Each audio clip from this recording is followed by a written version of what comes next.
perturbed by sex since the dialogues of Plato. We try to overcome our strange or private visions by just being nice and focusing on intellectual pursuits.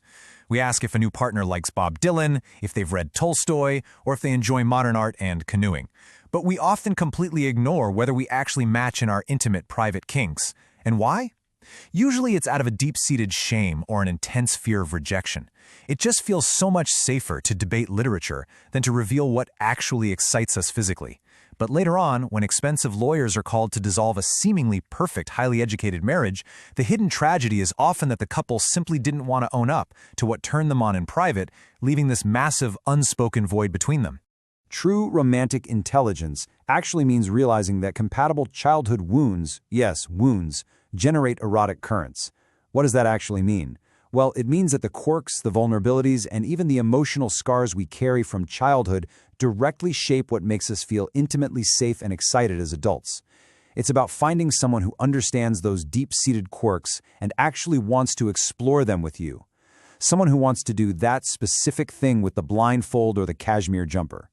We have large, complex, rational minds, but we also have bodies with primal needs. We need to explore those baser, blunter urges together, without judgment or shame. Doing so creates this profound vulnerability that sustains a bond, and actually eases the immense tensions of daily life. Which brings us to Section 4, Why We Sabotage Love, the Unconscious Fear of Goodness. Imagine a prisoner of war who's barely survived on starvation rations for years. Suddenly they're liberated, and a massive, rich banquet is laid out before them. What happens? They can't eat it. Their body rebels. They retch. The sudden influx of goodness just cannot be metabolized by a system adapted to deprivation. Well, the exact same thing happens emotionally. An emotionally deprived person, someone who grew up with neglect or volatile affection, who suddenly receives genuine, healthy, consistent love, will actively retch at that kindness. It doesn't feel good. It feels entirely alien. It kicks off an acute, unconscious fear, and their immediate instinct is to destroy the banquet before it can be taken away. It's a really harsh truth to swallow. But if a partner suddenly just blew up the relationship in a matter of days, starting a massive argument over nothing, claiming you were too intense, and erasing you from their history like some Soviet-era leader, you have to understand something crucial. You were punished simply for caring about someone who feels inherently unworthy of care. You were discarded because you were not horrible enough. All right, Section 5. Traits of Ideal Lovers. Redefining Romance. So, an ideal lover isn't some flawless person with a slender physique, a massive trust fund, and a wildly successful business. The real ideal is way more grounded. First, they have a calm recognition of their own imperfection. Early on, they essentially hand you a dense folder of their follies, eagerly explaining the backstory to their anxiety so you aren't caught off guard.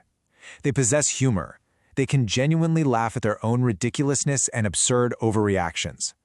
They show immense benevolence, quickly imagining that when you snap at them, you might just be stressed or dealing with a past hurt rather than assuming you are purely malicious. And perhaps most importantly, they embrace oddity. They know human beings are fundamentally strange. They accept that you might have bizarre bedtime rituals, weird phobias, or deeply uncool hobbies, and they love you for them, not in spite of them. And finally, Section 6. Committing to the wrong person, embracing the real ideal. This concept is a total game changer. It entirely frees us from that impossible, exhausting modern burden of finding that fictitious twinship of the soul. Compatibility is not a prerequisite. It's not something you discover out in the world after 180 breakfasts and endless personality tests. It is an achievement. It's a capacity for love that you build over years of putting aside your own spontaneous wishes for the sake of the couple. It is the result of making effort after effort to patiently see the world through someone else's totally different, sometimes infuriating eyes. Because once we accept that everyone is fundamentally flawed, including us, by the way, we realize that romantic success relies entirely on raw, dedicated effort. Everyone you meet will be slightly wrong. They will fail to understand you intuitively all the time. They will possess very unfortunate tastes in music, movies, or vacation destinations.